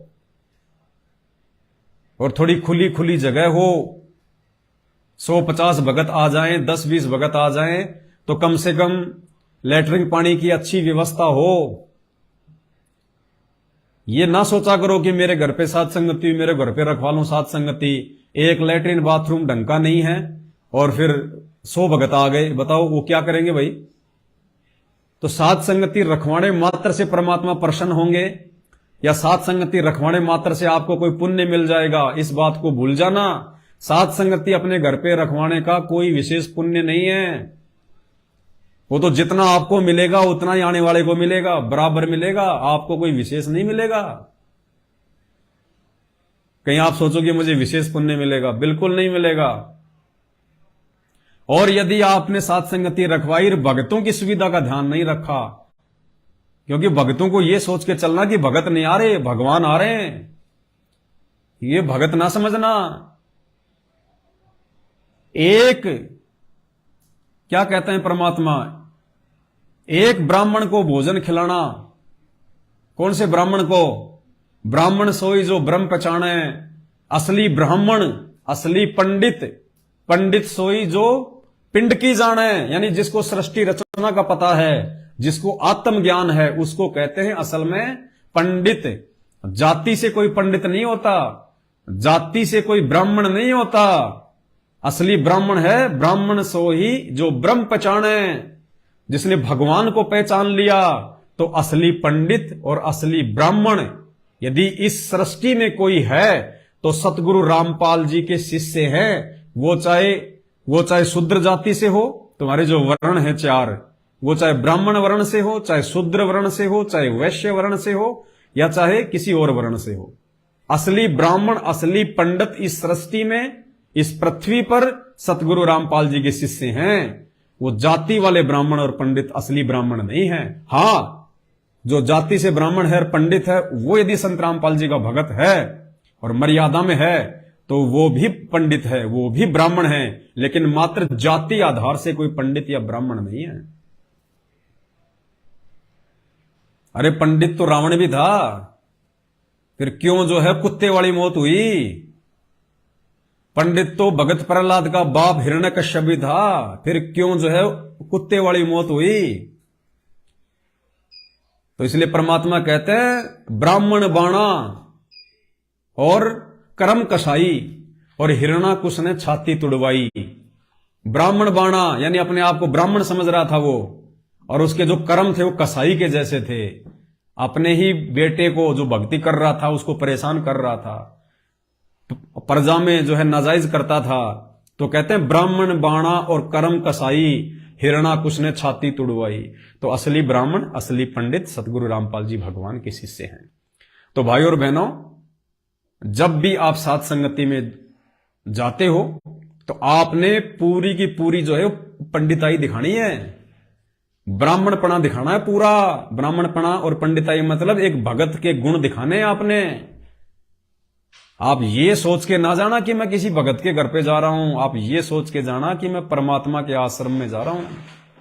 और जिसके घर पे साध संगति है वो ये ना सोचे कि कोई भगत आ रहा है, वो ये सोचे कि भगवान आ रहे हैं। भगवान अगर उनकी सेवा में, उनके सम्मान में, उनके आदर भाव में, उनकी सुविधाओं में और मेरे बोलने चलने में यदि किसी की आत्मा दुख गई, किसी का दिल दुख गया, तो ये ना सोचना कि मैंने एक भगत का जो है वो दिल दुखा दिया। नहीं, आपने भगवान का दिल दुखाया है, क्योंकि आपके घर पे कोई खाना खाने के लिए नहीं आ रहा, आपके घर पे कोई आपकी बिल्डिंग देखने के लिए नहीं आता, आपकी शानो शौकत देखने के लिए नहीं आते भगत।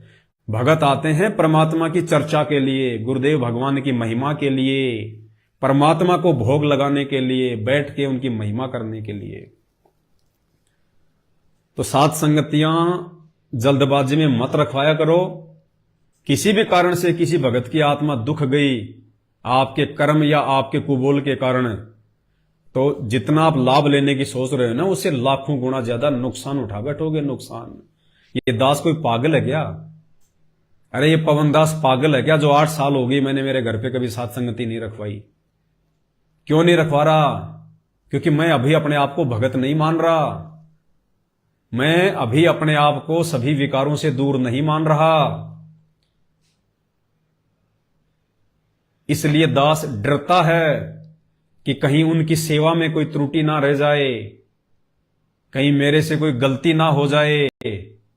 इसलिए दास 8 साल से कहीं कोई साथ संगति नहीं रखवाई मैंने। नहीं, दास भी रखवा सकता है साथ संगति, और जिस दिन दास के घर पे साथ संगति होगी उस दिन तो लाखों की संख्या में आएंगे, लाखों की संख्या में।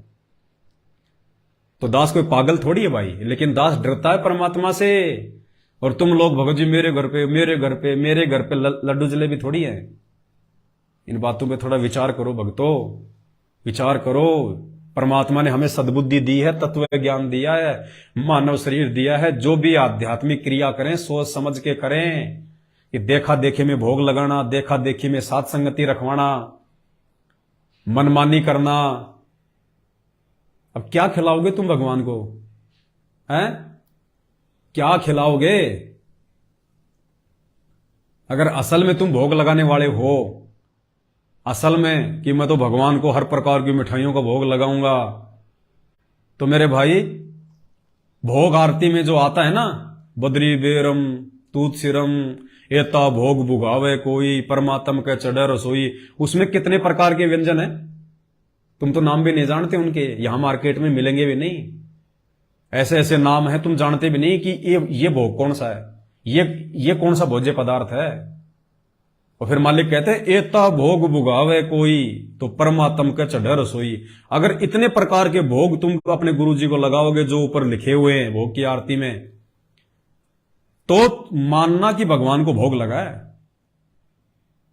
गुलाब जामुन बना रहे हैं, रसगुल्ले बना रहे हैं, नहीं, ये परमात्मा भाव का भूखा है। यदि आपके पास मर्यादा नहीं है, आप ज्ञान से कमजोर हैं, तो परमात्मा को चाहे कितने रसगुल्ले रसमलाई का भोग लगा लो, बिल्कुल व्यर्थ है, निरर्थक निरर्थक है। तो दास ने यह प्रार्थना की थी आप सभी भाई बहनों से कि 8 सितंबर को यदि आप अपने घर पे भोग लगा रहे हैं, किसी साथ संगति में नहीं, यदि आप अपने घर पे गुरु जी को भोग लगा रहे हैं, और उस दिन यदि आप अपने घर पे कोई मिठाई बनाते हैं, उस चीज का भोग लगाओ गुरु जी को। घर पे भोग लगा के आप गुरु जी को लगाओ, वो आपके भाव, आपकी श्रद्धा, वो चाहे आप कितने जो है मतलब व्यंजन बनाओ, लेकिन उसका लोक दिखावा नहीं होना चाहिए। दूसरे भक्तों को नहीं बुलाना उस दिन कि आ जाओ मेरे घर पे गुरु जी को भोग लग रहा है। आप दोषी हो जाओगे परमात्मा के, क्योंकि जो भगत अपने घर पे भोग लगा सकता है उसको तुम अपने घर पे बुला रहे हो 8 सितंबर के दिन। अरे 8 सितंबर को एक ही जगह पे परमात्मा की वाणी गूंजे, परमात्मा को भोग लगे, और एक 8 सितंबर को घर घर में हर जगह परमात्मा को भोग लगे, ज्योत जले, आरतियां हो, सत्संग हो। और यथार्थ भक्ति बोध के सरलार्थ में गुरुदेव ने क्या बताया? भाई और बहनों, हमें जो ये 3 समय की आरती जो दी है भगवान ने, भोग की आरती दी है भगवान ने, जो मंत्र जाप दिए हैं भगवान ने, उसके अनुवाद में सतगुरु रामपाल जी भगवान ने लिखा है कि भगत जब आरती करता है वो तीनों लोकों में गूंजती है। हम जो सुबह का नित्य नियम करते हैं, असुर निकंदन रमैणी करते हैं, संध्या आरती करते हैं, गुरुदेव को भोग लगाते हैं, मंत्र जाप करते हैं, चाहे सूक्ष्म रूप से या चाहे बोल के, तो गुरुदेव कहते हैं कि वो भगत के मुंह से निकली वो वाणी, वो शब्द, वो आरतियां तीनों लोकों में गूंजते हैं। खंड खंड में आरती गाजय, सकलमयी हर ज्योत विराजय। संध्या आरती में पढ़ते हैं ना, खंड खंड में आरती गाजय, यानी भक्तों के घर में जो आरती हो रही है पूर्ण परमात्मा सतगुरु रामपाल जी भगवान की, कहते हैं खंड खंड में वो गुंजायमान हो रही है। देवता भी ऊपर बैठ के उन आरतियों का आनंद लेते हैं। आनंद, जिन आरतियों को हम खाली देखा देखी में गा देते हैं, जल्दबाजी में हम उनको गा देते हैं, उन आरतियों का देवता भी बैठ के आनंद लेते हैं कि देखो इस घर में भगवान की वाणियां चल रही हैं। अरे गायक कलाकार क्या जल्दबाजी में गाना गा देता है? क्या जल्दबाजी में जैसा वैसी लय आई, जैसी धुन आई वैसा बोल देता है? क्या मायूस होकर गाना गाता है?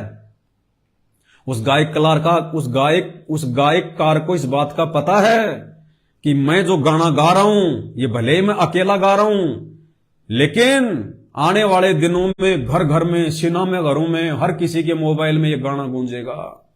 और इस गाने में यदि कोई त्रुटि रह गई तो मेरी बेइज्जती हो जाएगी कि उसको ढंग से गाना भी नहीं आता, वो फिल्म जो है वो फेल हो जाएगी। तो भाई और बहनों, इसी प्रकार हम जो परमात्मा की आरती करते हैं, मंत्र करते हैं, उनकी हम जो महिमा करते हैं, हम साध संगतियों में उनकी चर्चा करते हैं, तीनों लोकों में ये आरतियां गूंज रही हैं, तीनों लोकों में। तो छोटी बात नहीं है, हमने विशेष श्रद्धा और भाव के साथ में इन आरतियों को करना है। तो 8 सितंबर को कहीं कोई साध संगति नहीं रखवानी है।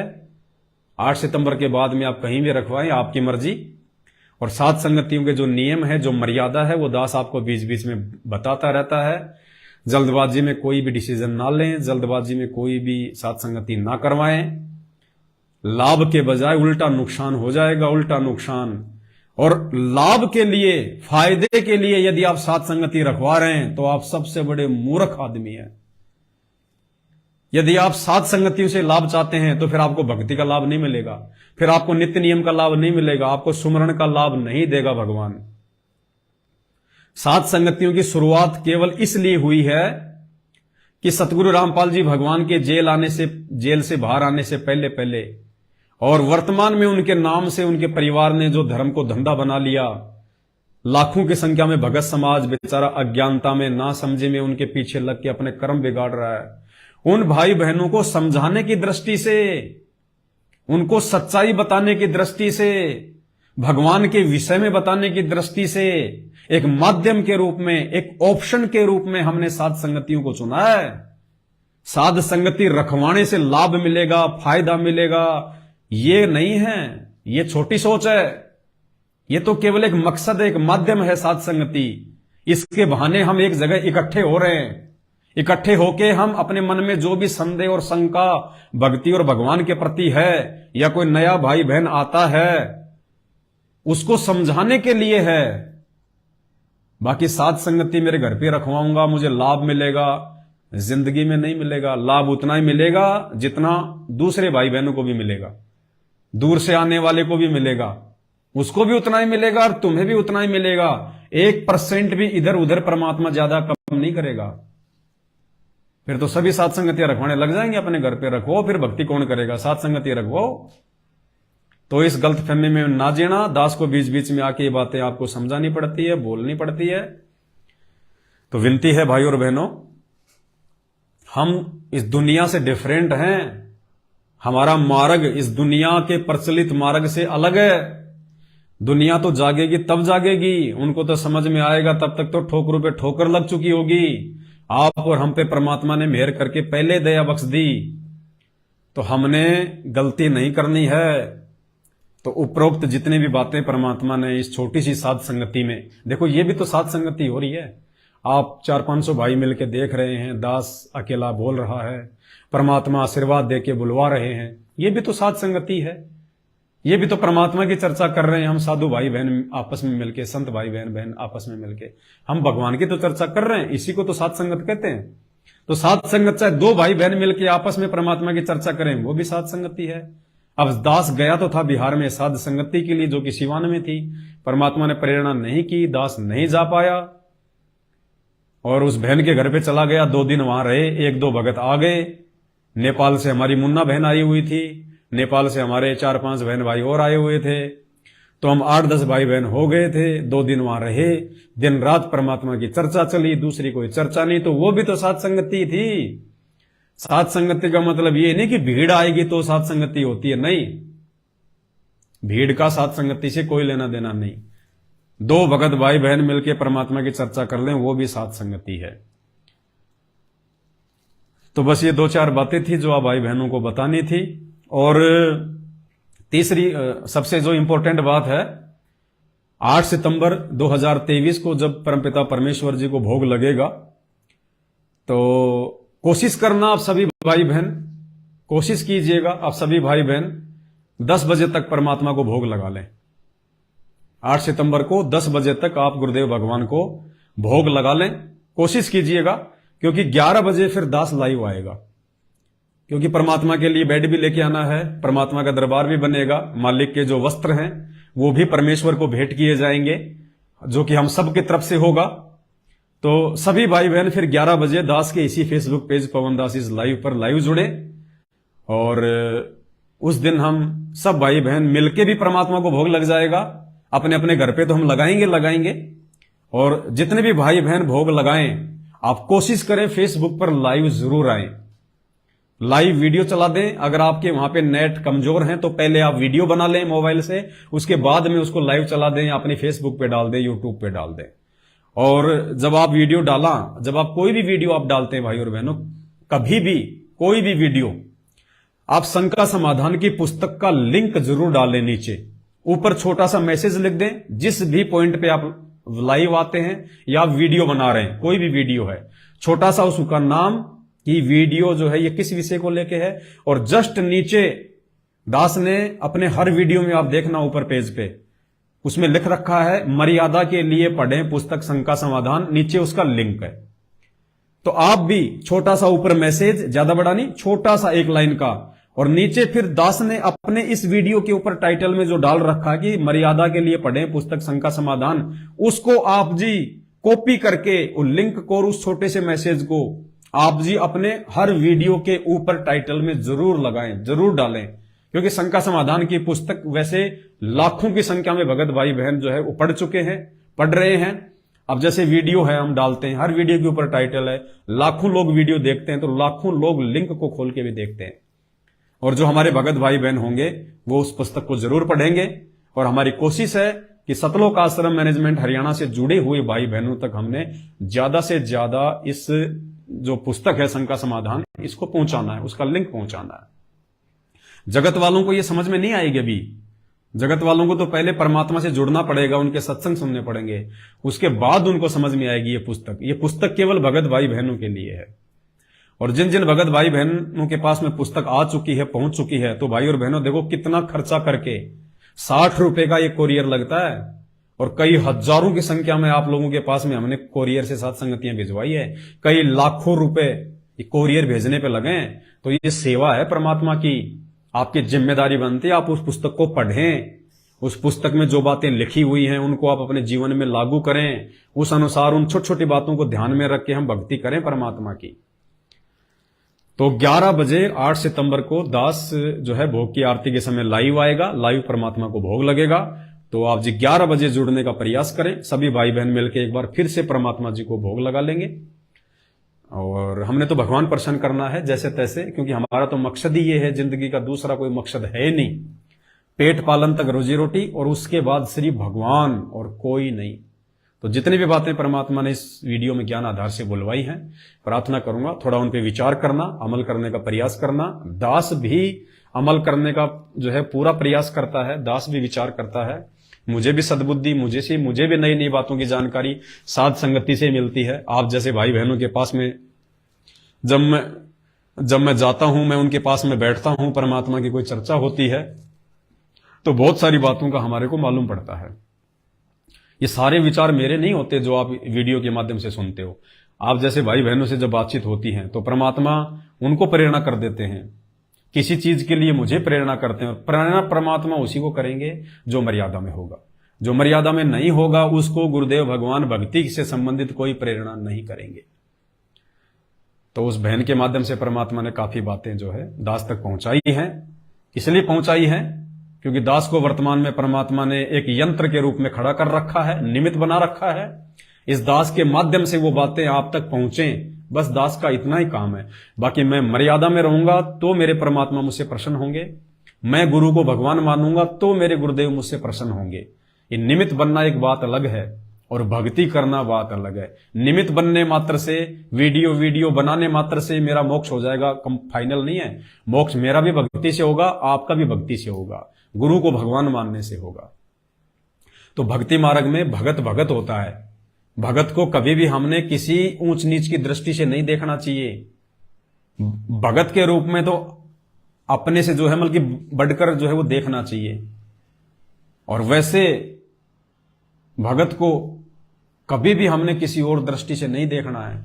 चाहे वो कितना ही अच्छा बोले, कितना ही मीठा बोले, कितना ही वो कड़वा बोले, कुछ भी बोले, कितना ही उसको ज्ञान है, ये ज्ञान जीव को नहीं हो सकता, ये ज्ञान परमात्मा देता है। परमात्मा गुरुदेव भगवान ने सबको दे रखा है, सबको। भगत को हमने भगत भाई की नजर से ही देखना है, गुरु बहन भाई की नजर से देखना है, इससे ऊपर नहीं देखना। अगर इससे एक पॉइंट भी ऊपर देख लिया मार खा जाएंगे, क्योंकि भगत भगत होता है, भगवान भगवान होता है।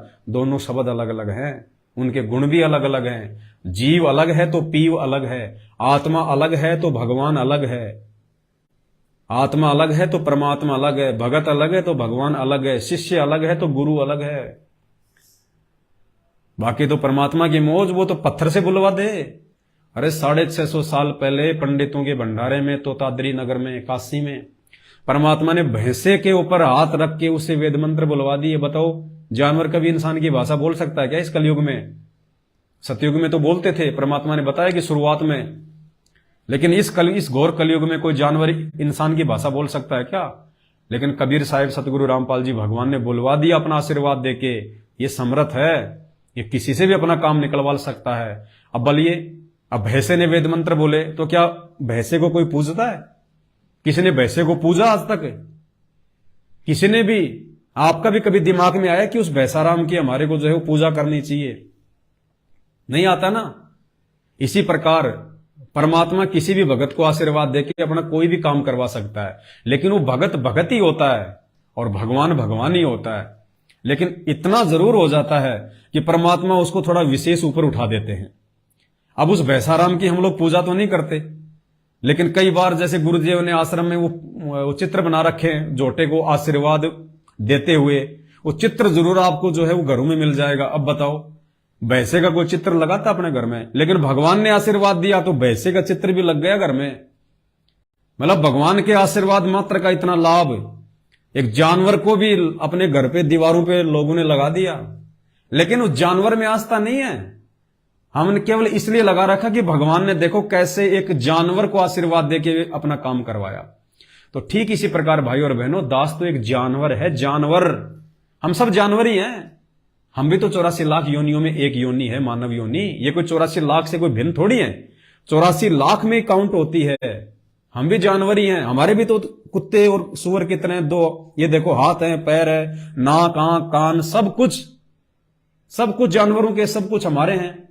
बस उनके शरीर की रचना अलग है, हमारे शरीर की रचना परमात्मा ने भक्ति करवाने के लिए, रोजी रोटी के लिए परमात्मा ने थोड़ी सी भिन्न कर दी। बाकी सारे कर्म जो जानवर करते हैं, बच्चे पैदा करना, संभोग करना, लड़ाई झगड़ा करना, चिल्लाना, क्रोध में होना, गुस्से में होना, प्यार करना, मोह ममता, जो कुत्ते में वो इंसान में भी है। सिर्फ भक्ति कर सकते हैं हम इस योनि में, भगवान को पहचान सकते हैं बस। बाकी तो कुत्ता भी तो कुत्ते की भाषा जानता है, पहचानता है, लेकिन हम भक्ति कर सकते हैं। कुत्ता भक्ति नहीं कर सकता। आप कुत्ते को कितना ही समझा दो कि राम श्री कृष्ण, उसको नहीं पता कि कौन राम कौन श्री कृष्ण, कैसे आरती करनी है, कैसे क्या करना है। तो ये बुद्धि परमात्मा ने केवल इंसान को बख्शी है, 84 लाख योनियों से भिन्न है। और फिर परमात्मा कहते हैं कि मानव जन्म दुर्लभ है, ये मिले न बारंबार, जैसे पेड़ से पत्ता टूट गिरे फिर वापस नहीं लगता डार। तो मेरे जगत वाले भाई बहन भी देखो, जितने भी जगत वाले भाई बहन हैं जो संत रामपाल जी से नफरत करते हैं या पता नहीं क्यों उनके मन में क्या घुसा पड़ा है,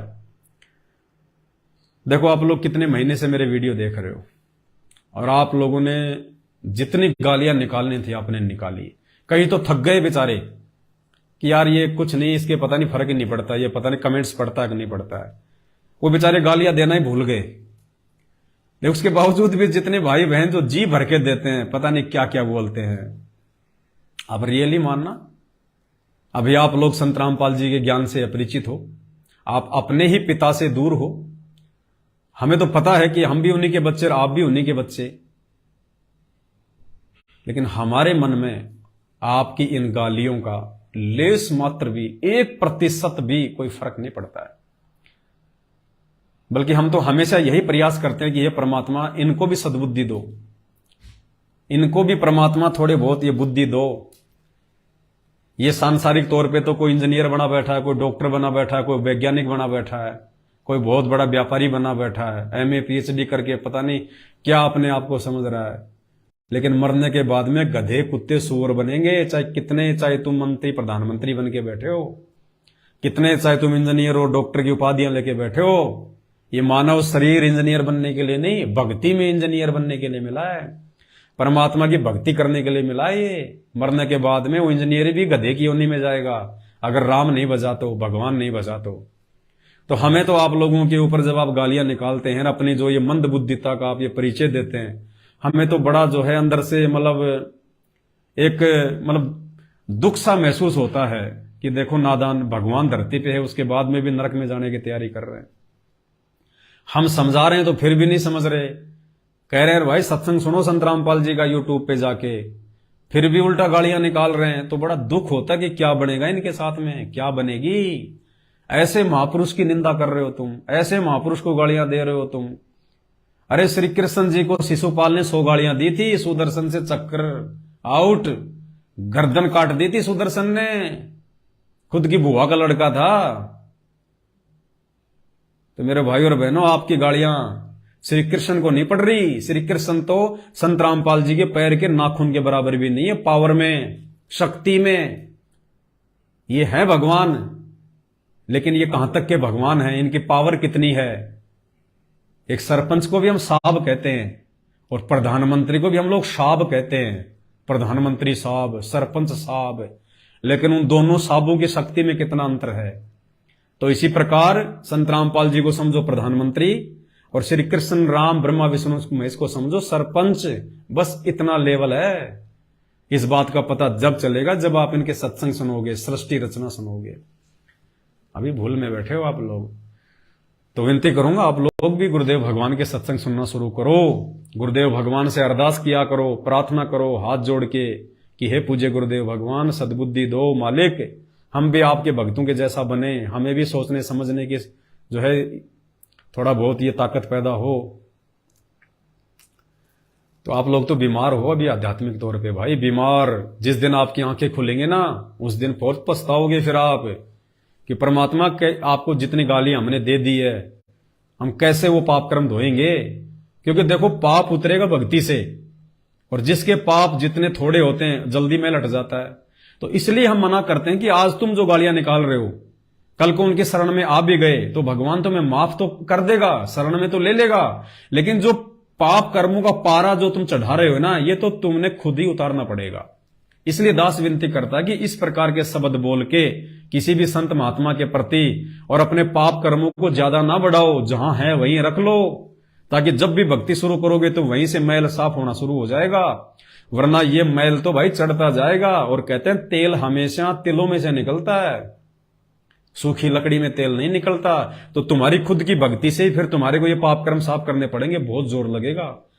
और फिर तुम कहोगे मैं तो भक्ति भी कर रहा हूं फिर भी कोई लाभ नहीं मिल रहा, भक्ति कर रहा हूं फिर भी कोई विशेष लाभ नहीं है। अरे विशेष लाभ मिलेगा कहां से, पहले तुमने इतने खड्डे खोद रखे हैं, वो खड्डे भी तो भगवान ने तुम्हारी भक्ति से ही बंद करने हैं। इसलिए भाई बहन आगे पाप कर्म ना बढ़ाओ, यही स्थिर हो जाओ, वरना ये खड्डे तुमने खुद ही भरने पड़ेंगे आने वाले दिनों में। उस समय फिर माथा पकड़ के रोने के अलावा दूसरा कोई चारा नहीं होगा। इसलिए हम आप लोगों को कुछ नहीं बोलते, आप इतनी गालियां निकालते हो, शायद इतनी गालियां तो दुनिया में किसी को नहीं पड़ी होंगी, दुनिया में किसी को जितनी गालियां 5-6 महीने में तुम लोगों ने मुझे और मेरे गुरुदेव भगवान को निकाल दी है। तो ये खड्डे खुद बंद करने पड़ेंगे फिर, और बड़ा जोर आएगा उस समय।